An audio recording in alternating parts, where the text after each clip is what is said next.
Hello friends, welcome to easy tasty recipes 24। તો આજે આપણે બનાવીશું માત્ર 2 જ વસ્તુઓનો ઉપયોગ કરીને ફરાળી દહીં વડા। તે ઘરે ખૂબ જ ઝડપથી અને એકદમ સરળતાથી બની જાય છે। તો ચાલો આપણે રેસિપી સ્ટાર્ટ કરીએ।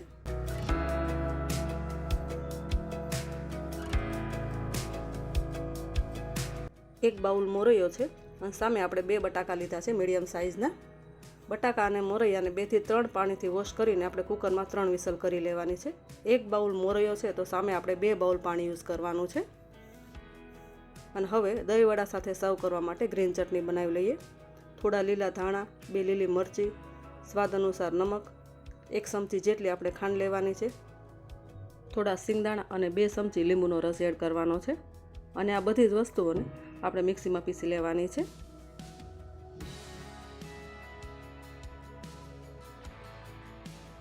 તો હવે આપણી ગ્રીન ચટણી રેડી છે। તો તેને આપણે એક બાઉલમાં લઈએ અને હવે આપણે ગળ્યું દહીં બનાવી લઈએ। એક બાઉલ દહીં છે તેમાં આપણે 2 ચમચી જેટલી ખાંડ એડ કરવાની છે અને હાફ ચમચી આપણે સંચળ પાવડર એડ કરવાનો છે। અને હવે આ બધી જ વસ્તુને સરસ રીતે મિક્સ કરી લઈએ અને એક સ્મૂથ બેટર બનાવી લઈએ। તો હવે આપણો ગળ્યું દહીં બનીને રેડી છે અને હવે આપણે આમલીની ચટણી બનાવી લઈએ। ખજૂર આમલીની ચટણી બનાવવા માટે હાફ બાઉલ ખજૂર અને હાફ બાઉલ આમલીને મેં 1 કલાક પહેલાં પલાળ્યા હતા ગરમ પાણીમાં અને હવે તેની પેસ્ટ બનાવી લઈએ। અને હવે આમલીમાં આપણે મસાલા કરીએ। હાફ બાઉલ જેટલો આપણે ગોળ એડ કરીએ, સ્વાદ અનુસાર નમક એડ કરીએ,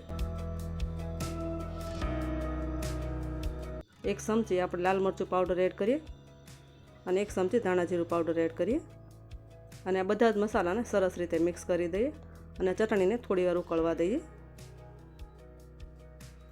અને હવે આપણે મોરૈયો અને બટાકામાં સરસ રીતે બફાઈ ગયા છે તો તેને એક બાઉલમાં લઈએ।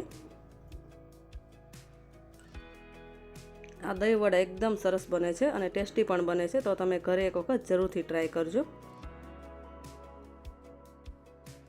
મોરૈયા અને બટાકાને સરસ રીતે આપણે મેશ કરી લઈએ।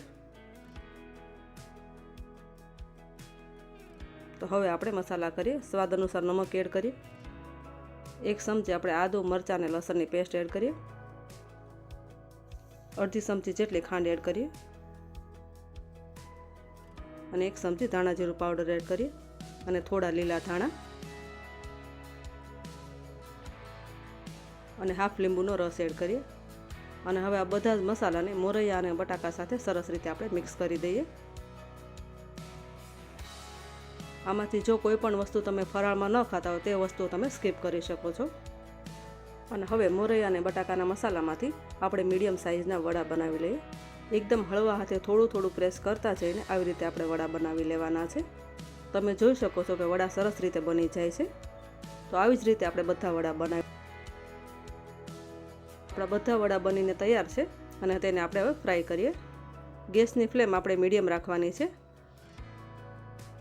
વડાનો થોડો કલર ચેન્જ થાય ત્યાં સુધી આપણે તેને ફ્રાય કરવાના છે। આ વડા ઝડપથી ફ્રાય થઈ જશે કેમ કે આપણે મોરૈયા અને બટાકાને બાફેલા જ છે, એટલે વડાને ફ્રાય થતાં બહુ વાર નહીં લાગે। તો વડા આપણા ફ્રાય થઈ ગયા છે, તેને આપણે એક પ્લેટમાં લઈએ અને આવી જ રીતે આપણે બધા વડાને ફ્રાય કરી લેવાના છે।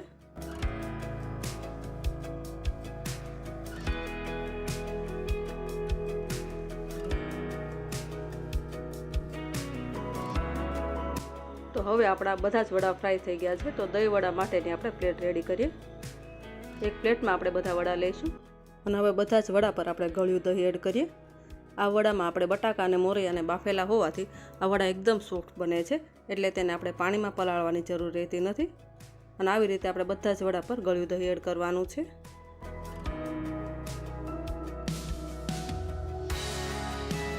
અને હવે આપણે ગ્રીન ચટણી લઈએ। ગ્રીન ચટણી તમે તમારા સ્વાદ મુજબ એડ કરી શકો છો અને આવી રીતે આપણે બધા જ વડા પર થોડી થોડી ગ્રીન ચટણી એડ કરવાની છે। ગ્રીન ચટણી સરસ રીતે એડ થઈ ગઈ છે અને હવે આપણે ખજૂર આમલીની ચટણી લઈએ।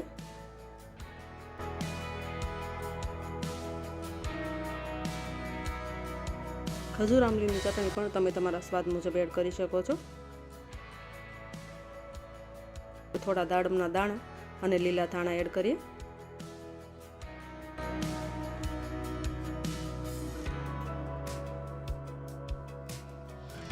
થોડું લાલ મરચું પાવડર અને જીરા પાવડર એડ કરીએ.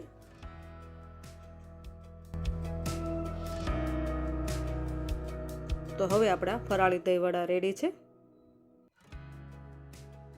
ને આપણે હવે આ ફરાળી દહીંવડાને સર્વ કરીએ.